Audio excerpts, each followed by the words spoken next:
មានគ្នាយើងណាដែលកំពុងតែមានបញ្ហាមុនខ្ទុះហើយនឹងមុនទទួលកំហុសបែបនេះអត់អញ្ចឹងនេះខ្ញុំនឹងមកចែកម្លែកថាតើបញ្ហាមុនទាំងពីរហ្នឹងវាបង្កឡើងមកពីអីអញ្ចឹងប្រភេទមុនទាំងពីរហ្នឹងគឺវាបង្កឡើងដោយសារតែមុខរបស់យើងហ្នឹងគឺវាបញ្ចេញខ្លាញ់មកច្រើនហើយខ្លាញ់ទាំងអស់ហ្នឹងគឺវាស្ទះនៅក្នុងរុនរោមបូករួមជាមួយកោសិកាងាប់ទៀតហើយបូករួមជាមួយនឹងបាក់តេរីបង្កមុនទៀតដែលមានឈ្មោះថាបាក់តេរី C. acne អញ្ចឹងអាទាំងអស់ហ្នឹងវាបូកបញ្ចូលគ្នាទៅវាបង្កើតបានជាមុនកទួលក្រហមហើយនឹងមុនខ្ទុះអញ្ចឹងដើម្បីព្យាបាលនៅប្រភេទមុនកទួលក្រហមហើយនឹងមុនខ្ទុះនឹងបានណាខ្ញុំណែនាំនៅសេរ៉ូមមួយនោះគឺ Dermafa Acne Clearing Soft Serum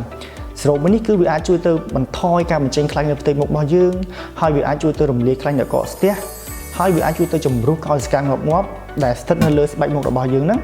ហើយបន្ថែមពីនេះទៀតគឺវាអាចជួយទៅសម្លាប់ប្រភេទបាក់តេរីបង្កមុនគឺបាក់តេរី C. acne ហ្នឹងហើយអានេះគឺជាយន្តការមួយរបស់សេរ៉ូមព្យាបាលមុនហ្នឹងដែលវាអាចជួយទៅព្យាបាលប្រភេទមុនកទួលក្រហមហើយនិងមុនខ្ទុះហ្នឹងយ៉ាងមានប្រសិទ្ធភាពហ្មង